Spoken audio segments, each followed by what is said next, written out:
Magandang umaga po. Narito na po ang magiging lagay ng panahon ngayong araw ng Huwebes, December 5, 2024.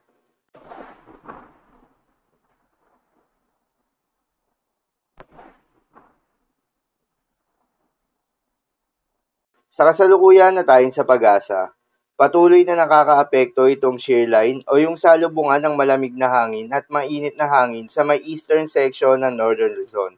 Dahil dito, asahan yung maulap na kalangitan na may kalat-kalat na mga pagulan at isolated thunderstorms.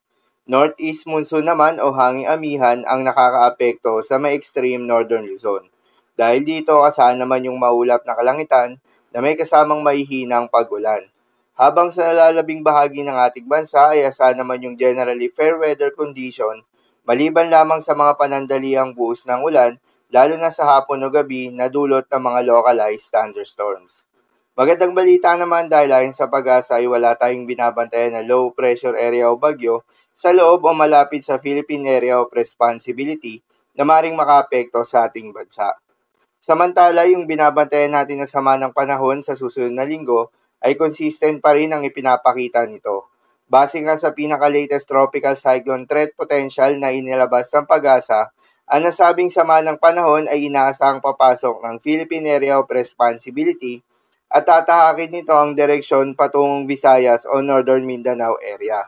Sa kasalukuyan ay mababa hanggang sa katamtaman ng tsansa nito na mabuo bilang isang bagyo. Dahil dito, nakataas pa rin ang tropical cyclone threat potential para sa linggong ito.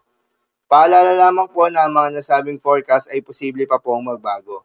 Kaya naman patuloy lamang magantabay sa mga update nating ilalabas at ng pag-asa.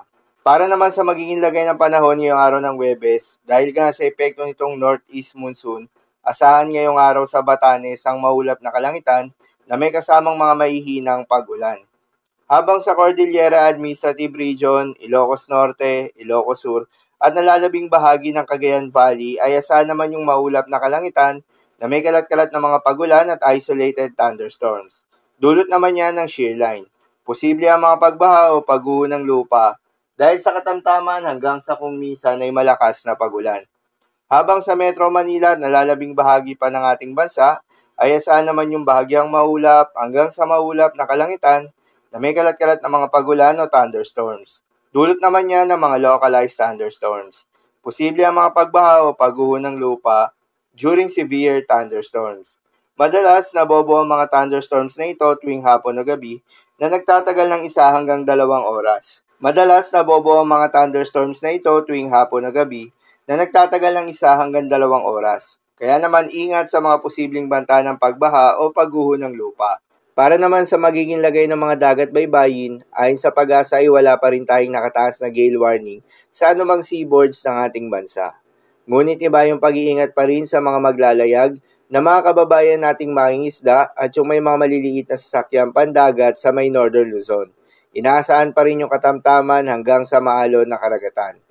Habang sa nalalabing seaboards ng ating bansa, ay asahan naman yung banayad hanggang sa katamtaman ng mga pag-alon. So, yun lamang po para sa lagay ng panahon ngayong araw ng Huwebes. Keep safe, everyone.